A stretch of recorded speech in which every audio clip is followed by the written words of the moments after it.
이란이 이라크 주둔 미군 기지에 미사일 공격을 가했으나 미군 사상자가 없기 때문인 듯 미국이 반격을 자제해 전쟁 위기는 모면하고 있는 것으로 보입니다.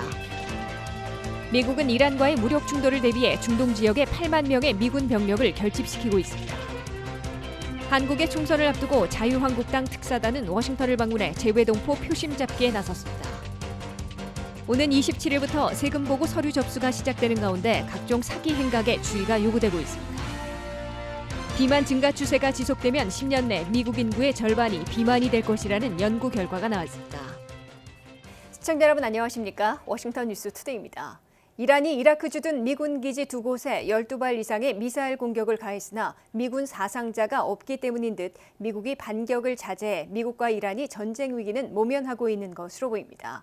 트럼프 대통령은 이번 미사일 공격에도 미군들은 단 한 명도 인명피해가 없었다고 밝히고 이란이 자제하고 있는 것으로 보인다며 미국의 반격도 언급하지 않았습니다. 보도에 한면택 기자입니다. 미국과 이란이 천만다행으로 새벽두의 군사충돌, 전쟁 위기를 피해가고 있는 것으로 보입니다. 이란이 군부 실세 피살에 대한 보복으로 이라크에 있는 두 곳의 미군 기지에 12발 이상의 탄도미사일 공격을 가했으나 미국은 미군 사상자가 전혀 없고 이란이 물러서고 있는 것으로 보인다며 즉각적인 반격을 역시 자제할 것임을 시사했습니다. 도널드 트럼프 대통령은 백악관에서 대국민 성명을 발표하고 이란이 이라크에 주둔 중인 미군 기지 두 곳에 미사일 공격을 가했으나 미국인들은 단 한 명의 사상자도 없었다고 밝혔습니다. No Americans were harmed in last night's attack by the Iranian regime. We suffered no casualties. All of our soldiers are safe. Iran appears to be standing down, which is a good thing for all parties concerned and a very good thing for the world. 미군들의 경우 조기 경보 체계가 제대로 작동해 시간을 갖고 대피소로 대피해 피해가 없었으며 이라크 국민들도 피해가 없었다고 설명했습니다. 트럼프 대통령은 이란은 한 발 물러서고 있는 것으로 보인다고 평가하며 미국의 즉각적인 반격도 언급하지 않았습니다. 대신 이란 정권에 대해서는 강력한 제재 조치를 취하는 등 이란의 공세를 막을 여러 옵션들을 검토할 것이라고 예고했습니다. 트럼프 대통령은 이란이 국제사회의 제재를 피하려면 결코 핵무기 보유를 모색해서는 안 되며 테러 지원도 중단해야 한다고 촉구했습니다. 트럼프 대통령은 미군 인명피해가 없는 것으로 확인됐고 이란이 전쟁은 피하려 한다는 평가에 따라 즉각 반격과 같은 강경맛 대응은 자제하는 결정을 내린 것으로 해석됩니다. 트럼프 대통령의 대국민 성명 발표장에는 마이크 펜스 부통령과 마이크 폼페이오 국무장관, 마크 에스퍼 국방장관, 마크 밀리 합참의장이 모두 나왔습니다. 이에 앞서 이란은 현지 시각으로 8일 새벽 1시 20분쯤 미군이 주둔하고 있는 이라크 서부 알 아사드 공군기지와 쿠르드족 자치지역인 아르빌 미군 기지에 각 6발 이상씩 12발 내지 15발의 탄도미사일을 발사해 보복 공격에 나섰습니다. 이란의 한 통신은 이란 혁명수비대 쿠두스군의 관계자 말을 인용해 이번 미사일 공격으로 미군들이 최소 80명이 사망했다고 주장한 반면에 CNN과 워싱턴 포스트 등 미 언론들은 충분한 시간을 갖고 벙커 등으로 대피해 미군 인명피해는 없는 것 같다고 보도했습니다.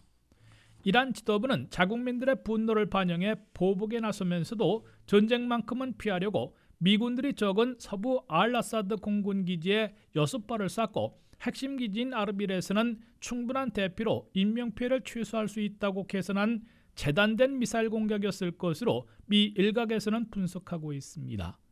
미국 지도부 또한 이란 지도부의 신호를 감지하고 테러 지휘관을 제거해 미국에 대한 테러를 막는 데 주력하고 있을 뿐 이란과의 전쟁을 원하는 것은 아니라는 메시지를 보내고 있는 것으로 관측되고 있습니다. 하지만 이란이 추가 보복에 나서면 공격받은 트럼프 대통령이 어떤 형태로든 반격 명령을 내릴 가능성은 남아있어 일촉즉발의 전쟁 위기가 당분간 지속될 것으로 예고되고 있습니다. WKTV 뉴스 한면택입니다. 미국은 이란과의 무력 충돌에 대비해 새해 벽두 10,000명을 증강 배치하는 등 중동 지역에만 8만 명의 미군 병력을 집결시키고 있습니다. 기존의 5만 명 이상 병력이 주둔하고 있는 데다 최근 특수부대원 4,250명, 수륙 양용 상륙함 해군 해병 4,500명 등 10,000명을 급파했고 B-52 전략폭격기, 항공모함 전단까지 화력을 대거 집중시키고 있습니다. 류근윤 기자가 보도합니다. 미국의 이란 군부 실세 제거에 대한 보복으로 이란이 이라크 주둔 미군 기지 2곳에 탄도미사일 12발 이상을 발사함으로써 미국 이란이 일촉즉발의 개전, 전쟁 개시 국면에 빠져들고 있습니다. 미국은 이란과의 군사 충돌에 대비해 중동 지역에 8만 미군 병력을 집결시키고 있습니다. 펜타곤 미 국방부는 가장 최근에 B-52 전략폭격기 6대를 인도양에 있는 디에고 가르시아 공군기지에 긴급 배치했습니다. 카타르 미 공군기지에는 F-22 스텔스 전투기가 배치돼 있고 B-2 스텔스 폭격기는 미 본토에서 출격하고 있어 세대 전략 전폭기들이 출동 태세를 갖추고 있습니다. 이와 함께 수륙 양용함인 USS 바타노를 지중해에 진입시켜 중동 지역 군사작전에 준비토록 명령했습니다. 수륙 양용 바타노에는 해군과 해병 4,500명이 타고 있어 항해하다가 상륙전을 벌일 수 있습니다. 이에 앞서 미 육군 특수전병력 4,250명을 쿠웨이트 등 중동 지역에 급파한 바 있습니다. 레인저 부대 1개 대대병력 750명이 가장 먼저 출동했고 제82 공수사단 1개 여단병력 3,500명이 긴급 배치됐습니다. 이로써 새해 들어 닷새 사이에 미군들이 근 10,000명이나 긴급 증파돼 중동 지역에 집결하는 미군 병력은 8만 명을 넘어선 것으로 워싱턴 포스트 등 미 언론들은 전하고 있습니다. 미국은 이미 중동 지역의 카타르와 쿠웨이트에 가장 많은 13,000명씩 주둔하고 있고 바레인에 7,000명, 이라크에 6,000명, 아랍에미레이트에 5,000명, 사우디아라비아와 요르단에 각 3,000명, 시리아 800명, 오만 600명 등 5만 명 이상을 주둔시키고 있습니다. 여기에 미국은 중동 사태에 대비해 항공모함 2척의 전단들과 병력을 배치해 작전하고 있습니다. 현재 지중해에 있던 항공모함 에브라함 링컨호가 이란 근해인 페르시아 해역으로 이동했고 존 스테니스호까지 출동해 있는 것으로 알려졌습니다. 2척의 항공모함 전단을 합하면 10척의 순양함과 구축함, 130여 대의 군용기, 9,000명의 해군 해병이 중동 지역에서 작전 중인 것으로 미 언론들은 전하고 있습니다. 미국은 만일 이란과 실제 무력 충돌할 경우 현재보다 서너 배 되는 미군 병력을 증강 배치하게 되고 이란의 라이벌인 사우디아라비아 등 이슬람 순위파 국가들과 이스라엘까지 대거 끌어들이려 할 것으로 예상되고 있습니다. WKTV 뉴스 유근윤입니다. 한국의 4.15 총선을 앞두고 재외동포 표심 잡기에 나선 자유한국당 특사단은 워싱턴을 방문한 자리에서 현실을 반영한 동포 정책과 한반도 안보 정책, 한미동맹 강화 등으로 지지를 얻을 것이라고 약속했습니다. 또한 선천적 복수국적죄로 피해 입은 동포 자녀를 구제하고 한미동맹을 강화해 북한 핵 문제에도 대처하는 안보 정책을 적극 추진하고 있다고 강조했습니다. 한면태 기자의 보도입니다. 향후 한국 정치를 판가름할 4.15 21대 국회의원 총선이 다가오면서 워싱턴을 비롯한 재외동포 표심 잡기도 새 벽두부터 본격 전개되고 있습니다. 자유한국당 황교안 대표는 2020년 새벽두 특사단을 미국에 파견해 한반도 안보 정책과 한미동맹을 다지는 동시에 미주동포 표심 잡기에도 나섰습니다. 자유한국당 특사단으로 워싱턴을 방문한 이주영 국회 부의장, 강석구 재외동포위원장, 유민봉 국제위원장 등은 어제 저녁 WKTV 전영남 회장을 비롯한 워싱턴 한인사회 지도자들과 만난 자리에서 동포정책, 한반도 안보정책, 한미동맹 강화, 보수대결집 등에 대해서 의견을 나눴습니다. 오선 의원인 이주영 국회 부의장은 워싱턴을 비롯한 미주동포들이 우려하는 한반도 안보와 한미동맹을 자유한국당이 다시 다지는 동시에 현실에 맞는 동포정책도 추진해 해외 유권자들의 표심을 잡을 것이라고 강조했습니다. 재외 동포들께서는 정당 투표를 하시게 되겠습니다. 그래서 저희 자유한국당 재외 동포 위원회 조직 차원에서 이번에 워싱턴 DC와 LA를 방문을 하게 되었고 여기서 이제 지역별로 동부 지역, 서부 지역 저희들 또 필요한 조직 임명하고 재외동포 정책을 주도하고 있는 강석호 자유한국당 재외동포위원장은 선천적 복수국적자 피해자 구제, 시니어들의 복수국적 연령 하향에 따른 확대 등 동포들이 원하고 있는 정책들을 입법화하고 있다고 밝혔습니다. 강석구 위원장은 특히 선천적 복수국적죄로 심각한 피해를 입고 있는 동포 자녀들을 구제해주는 법안들을 추진하고 있다면서 미주 동포들의 요구사항을 적극 수렴해 입법되도록 최선을 다하겠다고 약속했습니다. 좀 선천적 이중국적자 부분에 유예 기간을 두어서 여러 가지 부분이 구제될 수 있는 그러한 법안을 지금 내고 있다는 말씀을 드립니다. 그게 통과되면은 상당히 이중국적자 문제로 본의 아니게 고통받는 우리 교민 2세, 3세들에게 아주 유익한 그런 구제 방법이 될 걸로 압니다. 유민범 국제위원장은 이번 워싱턴 방문은 김정은 정권이 도발 코스로 바꾼 것은 아닌지 우려되고 있기 때문에 미국의 조의하와 대책을 논의하고 자유한국당 입장을 알리기 위한 것이라며 북한을 무조건 감싸는 문재인 정권과는 달리 한미동맹을 바탕으로 비핵화를 달성하는 정책을 추진하고 있다고 강조했습니다. 북한을 상당히 경계심을 가지고 북한에 대한 의심을 하면서 북핵 폐기를 위한 그런 전략을 자유한국당은 추진을 하는 거고요. 그런 반면에 현 문재인 정부는 지나치게 낙관적인 입장에서 북한의 입장을 이해하려는 그런 부분에 좀 자유한국당하고 차이가 있다고 얘기할 수 있겠습니다. 워싱턴 동포간담회에 참석한 한인들은 대체로 자유한국당이 보수를 결집시켜 대한민국의 좌경화를 막아줄 것을 강력히 요청하며 그 대책과 포관을 집중적으로 물었습니다. 자유한국당은 이번 특사단의 워싱턴 방문에 맞춰 재외동포위원회 산하 워싱턴 위원장에 린다 한 전 워싱턴 한인연합회장을 임명하고 4.15 총선 승리를 위한 미주동포 표심잡기 캠페인에 돌입했습니다. WKTV 뉴스 한면택입니다. 오는 27일부터 본격적인 세금 보고 서류 접수가 시작됩니다. 연방국세청은 올해 1억 5천만여 명이 세금 보고를 할 것으로 예상하고 있는데요. 매년 이들 납세자들을 노린 온라인과 전화 사기 등 세금 환급금을 갈취하려는 사기가 기승을 부리고 있어 주의가 요구되고 있습니다. 이현경 기자의 보도입니다. 2019년도 소득에 대한 세금 보고가 오는 27일부터 본격적으로 시작됩니다. 마감일은 오는 4월 15일까지입니다.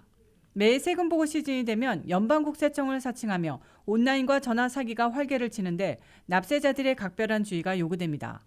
IRS 사칭하는 사기 수법들이 점점 다양해지고 정교해지고 있어 신분 도용, 각종 세금 보고 관련 사기로 납세자들이 피해를 보고 있습니다.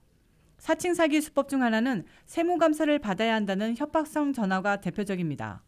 많은 납세자들이 속아 넘어가는 경우가 많은데 IRS는 미납세금 내용 통보 등에 대해 절대 전화로 통보하지 않는다며 현혹되지 말라고 강조하고 있습니다.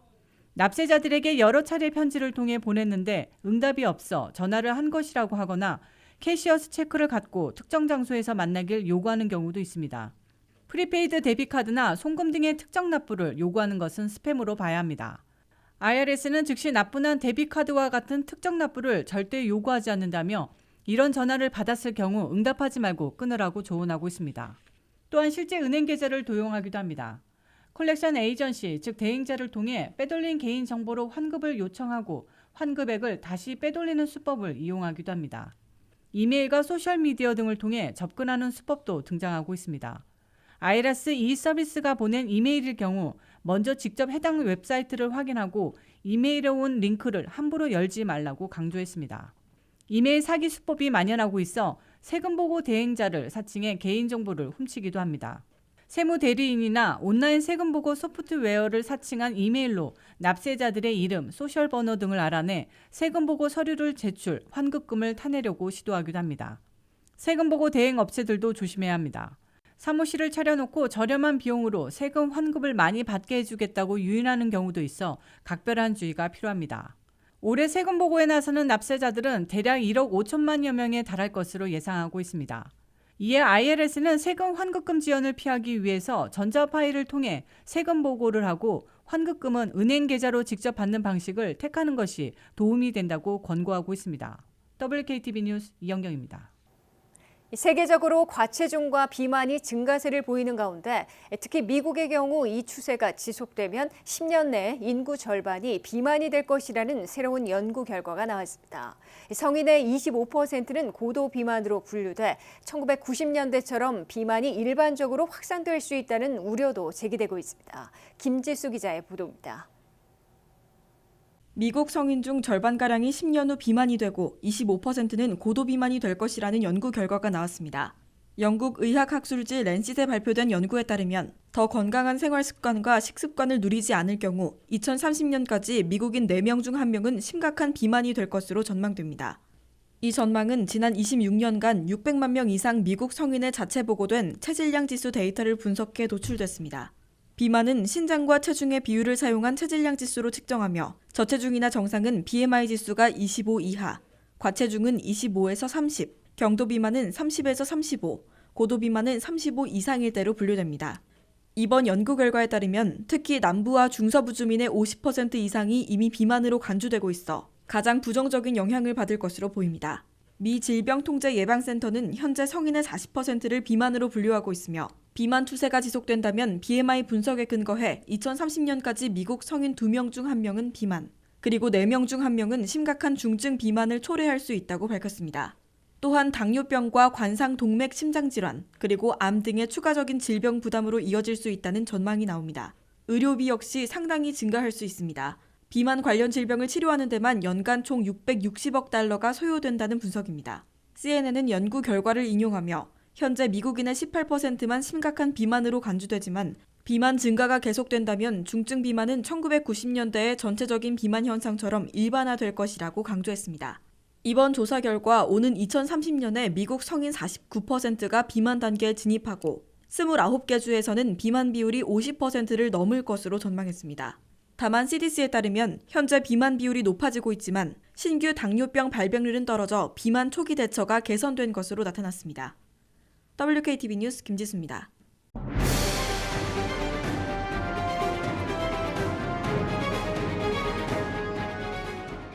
2020년 새해가 밝았습니다. 우리 이민자들에게 미국 생활에서는 신앙생활이 매우 중요한 부분을 차지하고 있습니다. 그래서 신년 대담으로 워싱턴 중앙장로교회를 섬기고 계신 유웅열 담임 목사님과 함께 도움 말씀을 들어보겠습니다. 목사님께서 보시기에는 우리 이민자들이 특히 워싱턴에 계신 우리 한인들이 이민 생활에서 이제 신앙 생활을 어떻게 해야만 정말로 잘한다고 할 수 있을까? 네. 도움 말씀을 좀 주시죠. 네. 영혼이 행복해야 육신과 정신이 맑아도 이 영적인 평안이 있어야 진짜 온 몸의 건강에 정신적 건강 또 마음의 평안이 있는 것처럼 특별히 이민 생활은 어찌 보면 우리 조국의 한 뿌리를 드러내어서 미국으로 건너오신 분들인데 이럴수록 더 안정감 또 친밀감 필요한 시대라 봅니다. 이민자들에게뿐만 아니라 모든 사람에게 하나님이 필요하지만 특별히 이런 부분에서 우리 이민자분들께서 주님과 깊은 영적 교제가 일어난다면 이민자의 생활이 아니라 우리가 서 있는 데가 천국 같은 기쁨의 삶이 되지 않을까 생각이 듭니다. 삶과 신앙의 그 차이가 있거나, 네. 그러니까 뭐 신앙적으로는 굉장히 잘 믿는다고 얘기를 하는데 실제 생활은 좀 다르거나, 네. 뭐 저부터도 그럴 수도 있고요. 또는 뭐 이세와의 또 단절 문제도 있고 분열과 갈등도 네. 사실 있는 게 네. 사실이란 네. 말이에요. 우리 이민교회, 특히 뭐 워싱턴 쪽도 그렇고 이민교회에서 좀 바꿔야 될 새해는 이제 없애야 할 그런 네. 문제점은 어떤 거 네. 보십니까?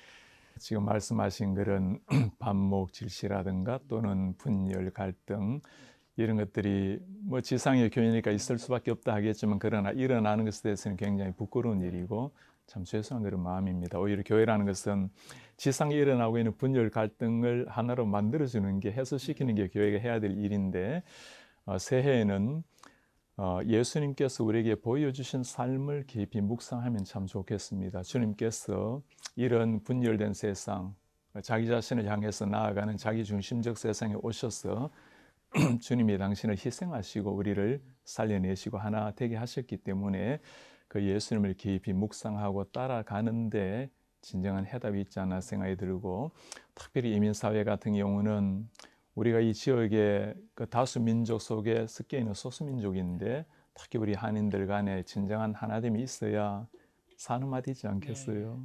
네.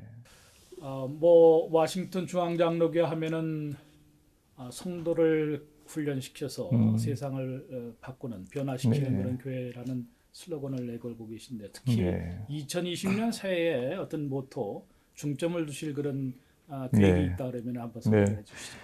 제가 이제 목회한 지가 7년이 거의 다 되었고 이제는 한 6년 정도의 안정기를 지나서 하나님의 나라를 위해서 비상하는 시기가 필요하지 않을까 해서 우리 모토는 더 센터 2020 복음으로 비상하는 KCPC. 더 센터란 단어는 우리가 보냄받은 제자들 세상으로 구원받은 제자뿐만 아니라 세상으로 보냄받은 하나님의 사도들이다, 제자들이다. 그리고 비상의 날개를 펴는 이런 2020년을 기대하고 있고 이 날개의 짓은 우리 교회 안에뿐만 아니라 교회 울타리를 넘어서 지역 교회, 한인 사회, 미주 전역에 4,300여 개의 한인 교회에 나아가서는 세계 열방을 잘 섬길 수 있는 그런 교회가 되기를 기대하고 있습니다. 특히 제가 인상을 받았던 거는 작은 교회들이 이제 무수히 많고 워싱턴 지역만 해도 뭐 엄청난 수의 그렇습니다. 교회들이 예. 있는데 그 작은 교회가 또 이렇게 잘 성장하고 같이 하나님의 사업이 확장되도록 도우시는 것 같아요. 그런 거는 지금 어떻게 또 생각을 하십니까? 저희가 지역에 조만한 교회 또 자립하기 어려운 교회들을 지금보다 훨씬 더 많이 도와야 될 그런 책임 있는 교회입니다. 사실 많은 지역에서 워싱턴으로 들어올 때 그 많은 지역의 대부분의 교회는 조만한 교회들이거든요. 그분들이 잘 키워서 좋은 인물들을 이곳에 보내고 오면 또 저희 교회도 들어오지 않습니까? 그러니 우리가 작은 교회들을 돕는 것은 마땅히 해야 될 일인데 작은 교회를 돕는 제일 중요한 것은 그 교회를 섬기는 목사님들을 돕는 게 가장 중요한 일이라고 봅니다. 그 목회자들을 위해서 저희가 무엇이든지 할 수 있는 일 다 하고 특별히 세미나 같은 걸 잘 초청하고 또 언제든지 요청이 있으면 가서 그분들 섬기는 그런 일들을 하고 있고 또 혹시라도 필요해서 요청을 해오면 가능하면 적극적으로 잘 섬기려 하고 그걸 위해서 지역의 교회 협의회 또 우리 노회 또 우리 한인 사회에 무엇이든지 필요하시면 언제든지 교회 요청하시면 제가 최선을 다해서 잘 섬기려고 합니다. 특히 기독교계 교계에서도 이게 뭐 젊은 아이들, 어린 아이들 잘못 양육을 했다가는 그야말로 신앙이 단절돼서 네. 교회가 존립마저도 맞습니다. 위태로워진 거 아니냐. 거기에 대해서는 뭐 이제 새해에 어떤 그 보관을 좀 갖고 계십니다. 네. 차세대에 대한 이야기는 우리 교회의 미래뿐만 아니라 한국 사회의 미래고 또 크게 보면 한국 그리고 미국 전체의 미래라 볼 수 있습니다. 저희도 다음 세대를 훈련시켜 세상을 변화시키는 교회, 다음 세대에 대한 자녀들에 대한 관심 많이 가지고 있는데 현재 우리 영우권, 특히 영우권 자녀들에게 우리 한인들의 신앙을 잘 전수받을 수 있도록 이 영우권들이 잘 자라나서 1세대와 함께 단절이 일어나는 현상 때문에 그 자라났던 교회를 섬기지 못하고 교회를 이탈하는 현상도 일어나고 교회 이탈 현상은 때로는 부모님과 이탈 현상을 보이기도 하고 그래서 우리 2세들에게 어르신들이 우리 한인 어르신들이 잘 믿는 신앙을 잘 전수해서 그들로 하여금 우리 미래 교회를 이끌고 갈 수 있도록 그걸 위해서 교회가 지금 많이 계획하고 현재 실행하고 있습니다. 올해는 새해에는 정말로 많은 변화가 있기를 저도 고대해 보겠습니다. 네. 오늘 말씀 감사합니다. 고맙습니다. 네.